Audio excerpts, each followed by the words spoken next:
Bom, olha só, gente, a guarda dos filhos é, ao mesmo tempo, né, direito e dever dos pais. Utilizar-se o termo guarda para designar vigilância, proteção e cuidado. Então, nós vamos conferir sobre isso, né, nessa próxima entrevista aí, porque isso aí geralmente gera polêmicas. Confira aí. Nosso assunto dessa tarde vai ser com a advogada Maísa Nodari, que vai explicar um pouquinho pra gente sobre guarda compartilhada, os tipos de guarda, enfim, porque esse assunto sempre rende e várias pessoas têm bastante dúvida. Tudo bem? Boa tarde, Maísa. Boa tarde, Núbia. Prazer estar aqui de novo com você. Obrigada por aceitar o nosso convite, é sempre bom ter você aqui no Ver Mais. Eu fico feliz. Então eu quero que você conta pra gente o que é então essa tal da guarda compartilhada, tanto falada, né? Pois é, tanto falada e tão mal compreendida, né? Muita gente fala mal dela, eu acho isso muito injusto, né? A guarda compartilhada, Núbia, é um instituto recente no direito brasileiro e veio para tentar remediar algumas situações que vinham acontecendo há muitos anos, quando o pai e a mãe se divorciam e a criança fica na guarda só de um ou só de outro, né? Qual que é o grande motivo pelo qual existe a guarda compartilhada, Núbia? Antigamente, quando o casal se divorciava, eles combinavam, até mesmo o juiz decidia com quem que essa criança ou adolescente ia ficar. E aí esse pai ou essa mãe ganhava como se fosse um certificado de propriedade dessa criança, né?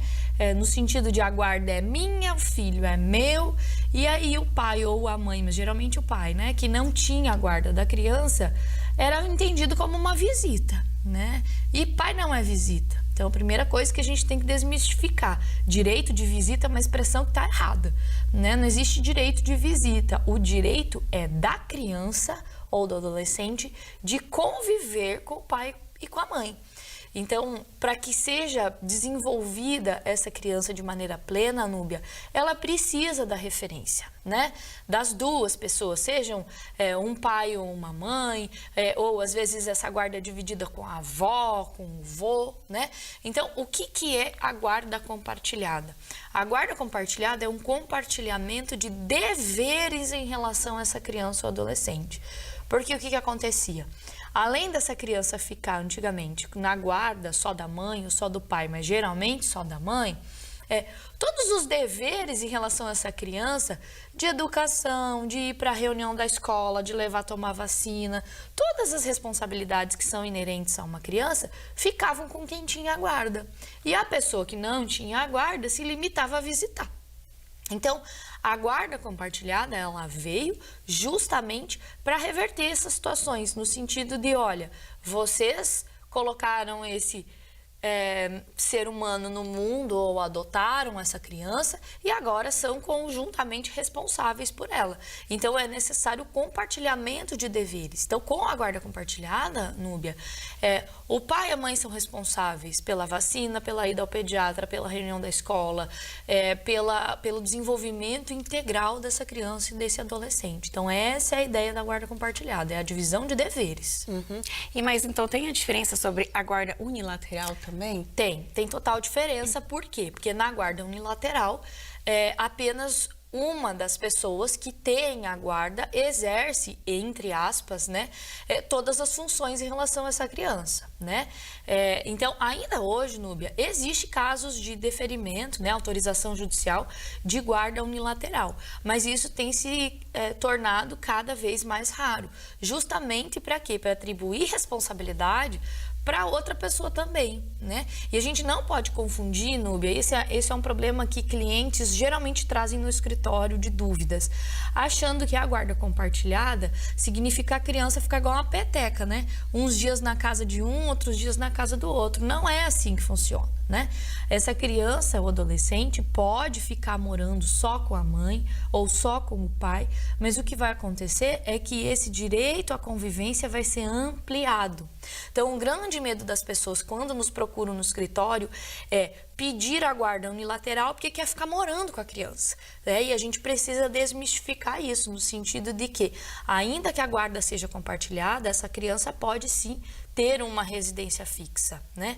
Porque a depender da rotina desse casal, né, desse ex-casal, não é interessante que a criança more um pouco na casa de cada um, né? Porque essa criança tem que ter a referência dela, das coisinhas dela, do quartinho dela, do brinquedo, do naninha, né? Os ambientes que fazem parte da história dessa criança, né? Então, é até preferível que essa criança tenha uma residência de referência, mas que o pai e a mãe compartilhem os deveres sobre essa criança e ampliem o direito dela de conviver com esse pai e com essa mãe. Mas a gente pode falar, então, que a guarda compartilhada, ela inibe a prática de alienação parental ou não é bem assim? Veja, a grande intenção da lei é essa. Eu seria irresponsável se eu dissesse para você, Núbia, que inibe a prática de alienação parental. Primeiro, o que é alienação parental, né? É aquela situação em que a pessoa mais próxima à criança, né, geralmente quem tem a guarda unilateral, começa a falar mal da outra pessoa para essa criança. Então, a gente precisa, eu sempre falo isso no escritório, olha, vocês vão se divorciar entre vocês, mas ninguém vai fazer o divórcio em relação à criança, né? Então, tanto assim, ó, tem várias condutas pela lei da alienação parental que se consideram alienação parental. Então, desde a mudança de cidade sem pedir autorização, né, do ex-cônjuge, desde o falar mal, o impedir a visitação, o suprimir informações, então não contar que a criança está doente, não contar que a criança está enfrentando determinado problema, até psicológico ou de bullying na escola, ou qualquer situação, né, que a criança está sofrendo, que a criança quer ver mais o pai ou a mãe, ou dificultar esse contato, né, ou muitas vezes falar mal da avó, do vô, ou colocar a criança como julgadora. O grande problema da alienação parental é isso, no sentido de muitas vezes a mãe olha e fala, tá vendo? Seu pai fez isso, isso e isso. Ou o pai, tá vendo? A sua mãe faz isso, isso e isso, né? A criança não pode ser juíza de ninguém, né? Então, quando a gente estabelece a guarda compartilhada, Núbia, e essa criança amplia a sua convivência, lembrando que o pai que não tem a guarda, ele não é visita, né? Amplia a sua convivência, a chance de alienação parental diminui. Por quê? Porque essa criança não fica isolada em relação a esse pai ou essa mãe que não tem a guarda e ela tem a chance de tirar suas próprias conclusões, de conviver mais com esse pai, conviver mais com essa mãe e perceber que talvez a realidade que está sendo criada, né, pelo alienador ou pela alienadora não é bem aquela, né? Na justiça, a gente até tem casos, até na PUC a gente discute em sala de aula, em relação a incutir falsas memórias na criança. Porque uma mentira que é contada várias vezes, na cabecinha da criança, muitas vezes ela se torna uma verdade. Então, tem muitas notícias, Núbia, que são falsas de abuso sexual, por exemplo, né? Para tentar justamente afastar a criança, e não necessariamente do pai ou da mãe, mas do vô, da avó. E veja, não estou dizendo aqui que nunca é verdade, pode ser que seja verdade e é necessário que seja investigado, mas em muitos casos a criança vira um instrumento de vingança, né? E aí criam-se esses mecanismos. Então, a guarda compartilhada, ela veio pela lei com a intenção de auxiliar a diminuir os índices de alienação parental, sim.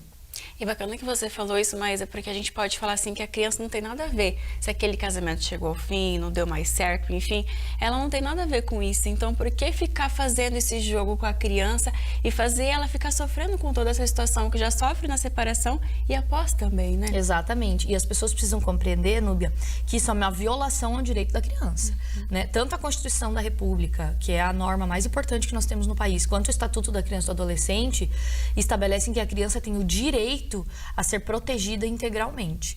Então, isso inclui a imagem que ela faz do pai e da mãe e da sua família extensa, né? O vô, a avó, outras pessoas, né? Ela tem o direito de viver segura, no sentido de que ela tem uma referência paterna e materna, porque imagina na cabecinha da criança ou do adolescente, que já é uma fase extremamente difícil, né? Ela perceber que ela está no meio de um fogo cruzado, né? Isso fere os direitos da criança, pode gerar, inclusive, a suspensão do direito de convivência, pode gerar, inclusive, a suspensão do poder familiar. O que é suspensão do poder familiar? Se não tiver ninguém capaz de cuidar dessa criança, a justiça pode recolher essa criança e botar num abrigo e, em casos mais graves, até destinar ela para adoção, para uma família que não vai causar esses danos nela. Então, tudo isso é muito grave e acontece muito. A gente não está falando de hipóteses muito longas, muito longes, né, da nossa realidade. Acontece muito aqui em Toledo, na cidade onde as pessoas estão nos assistindo, todos os dias. Então, é muito difícil. Mas a gente pode falar assim, como que é feito esse pedido sobre o tipo de guarda? A mãe, o pai pode fazer no momento da separação? Como que é? Geralmente quando a separação é consensual, o que é a separação consensual? Quando as pessoas estão em acordo, né? Em relação à divisão do patrimônio, em relação à guarda das crianças, a gente ingressa com uma ação judicial e já estabelece tudo isso, né? Com quem que essa criança vai ficar, onde ela vai morar, quais são os dias em que ela vai conviver e não visitar, não vamos mais usar essa expressão visitação, né? Com esse pai ou a mãe, né? Como que vai ser essa divisão de tempo, de responsabilidade, com quem que ela passa as férias, os feriados, o aniversário, o Natal, enfim, né? Tudo isso é possível. Mas quando o pai e a mãe não estão de acordo, Núbia, que a gente faz um divórcio litigioso, né? Que é um contra o outro, então pode acontecer que o juiz ou a juíza da vara das famílias vai impor a guarda compartilhada. Então, é possível essa imposição, tá? Por quê? Porque a lei estabelece que essa tem que ser a primeira opção da justiça, justamente para impor a esse pai e essa mãe a divisão de responsabilidades, tá?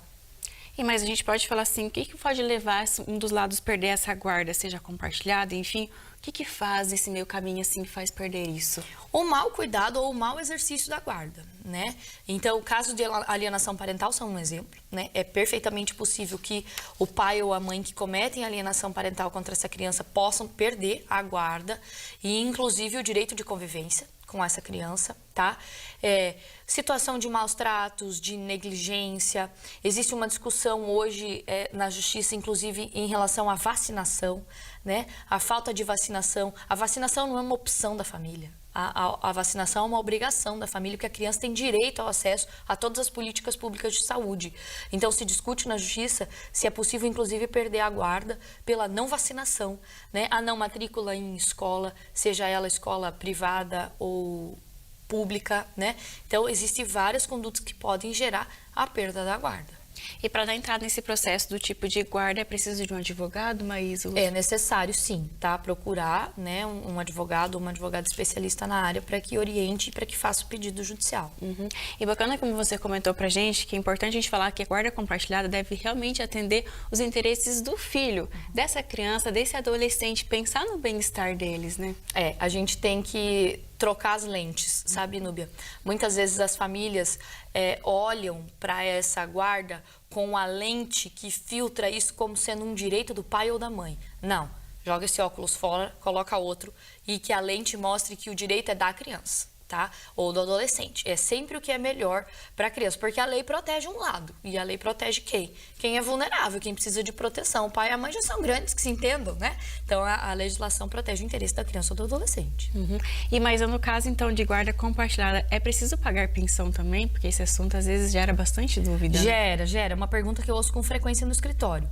Núbia, o fato da guarda ser compartilhada não significa que cada um paga suas contas e pronto. Porque o que pode acontecer?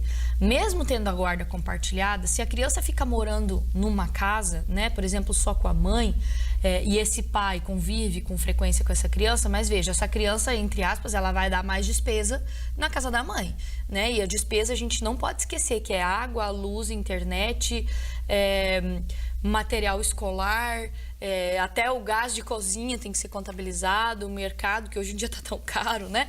Então, tudo isso precisa ser contabilizado. Então, o que a gente analisa? A gente faz, geralmente no escritório, eu faço literalmente uma tabelinha com os gastos dessa criança e a gente distribui proporcionalmente. Então, se a mãe ou o pai, né, que moram com a criança tem custos mais altos, nada impede que seja paga uma pensão alimentícia, ainda que haja guarda compartilhada.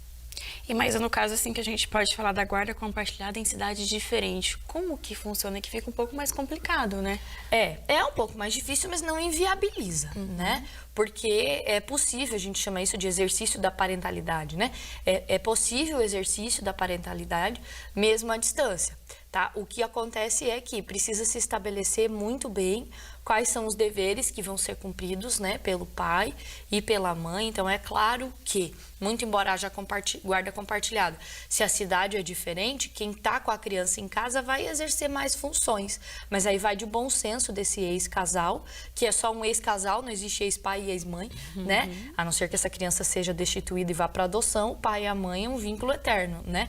Então, é uma questão de bom senso, não inviabiliza, tá, Núbia? Não é uma regra, né? É um pouco mais complexo, vai exigir um pouco mais de bom senso, de distribuição de responsabilidades, mas se espera que as pessoas tenham até mesmo a ética de cuidado com essa criança de maneira responsável. E mas eu quero que você fala pra gente sobre os pós e os contras da guarda compartilhada também, porque tem esses dois lados, né? O único contra que eu vejo, Núbia, é em caso de violência doméstica, tá? Então, a gente precisa considerar que, em muitos casos, não é possível a guarda compartilhada. Vamos imaginar uma mãe que tem lá um bebê pequeno. E esse neném, ele precisa da mãe. Vamos pensar que ela está amamentando, né? Vamos falar num caso extremo, mas não necessariamente precisa ser de um bebê pequeno. E vamos imaginar que ela tem uma medida protetiva contra esse pai, de afastamento, né? Porque ele a ameaça, ele bateu nela, enfim. Nesse caso, é inviável a guarda compartilhada. Por quê? Porque se ele não pode se aproximar, né? É possível, inclusive, suspender o direito de convivência desse pai se ele, de algum modo, oferece risco para a mãe dessa criança, né? Ou vice-versa, mas as estatísticas nos permitem falar que a maioria dos casos é contra a mãe, né? Então, nesse caso, é um contra, né? Um ponto contra a guarda compartilhada, né? Nesse caso, o ideal é a guarda unilateral mesmo, em favor da vítima, né? Dessa violência. Mas, Núbia, em todas as outras situações, eu não vejo contras à guarda compartilhada. Principalmente se a gente olhar sob a ótica da criança e do adolescente, né? Só tem benefícios a guarda compartilhada. As pessoas precisam perder esse preconceito. Então, para repetir aqui, a guarda compartilhada não significa que a criança vira uma peteca. Fica uns dias na casa da mãe, uns dias na casa do pai. Não. Se essa família entender que é o melhor arranjo, pode ser assim, né? Existem famílias que têm condições financeiras, inclusive, de manter uma casa só para essa criança e o pai e a mãe se alternam em relação a quem fica ali, né? Então fica lá, a criança tem uma casa fixa para ela e o pai fica lá uma semana e a mãe fica lá uma semana. Mas essa não é a realidade da maioria das pessoas, né? Então a guarda compartilhada é aquela que se ajusta melhor àquela família, mas o grande objetivo é dividir responsabilidade. E sobre a guarda unilateral, Maísa, pra gente finalizar, quais são os pós e os contras que você vê sobre esse tipo de guarda? A guarda unilateral, Núbia, é aquela tradicionalmente aplicada há muitos anos, né? Então, o que acontece? É porque ela não funciona direito que foi criada a guarda compartilhada, né? Então, eu vejo que a guarda unilateral, salvo nos casos de violência doméstica ou até mesmo de negligência, né, pelo pai ou pela mãe, que não cuidam direito dessa criança. Então, o que acontece? Muitas famílias optam pela guarda compartilhada porque acham mais bonito, mas aí no momento de cuidar dessa criança, por exemplo, terceirizam essa obrigação para a avó e para o avô, né? Ou para um tio, ou para uma tia, ou para uma vizinha. Então também não é ideal. Então, quando a guarda compartilhada ela não é exercida com responsabilidade, então é melhor que essa criança fique aos cuidados só de um ou só de outro e que haja, entre aspas, né, a visitação desse pai ou dessa mãe que não tem a guarda, né? Lembrando, o termo correto é a convivência mais restrita em relação a essa pessoa que não é responsável com essa criança, né? Mas o ideal é sempre a guarda compartilhada. Mas eu quero te agradecer por explicar um pouquinho mais pra gente sobre guarda compartilhada, enfim, essas várias dúvidas que surgem também.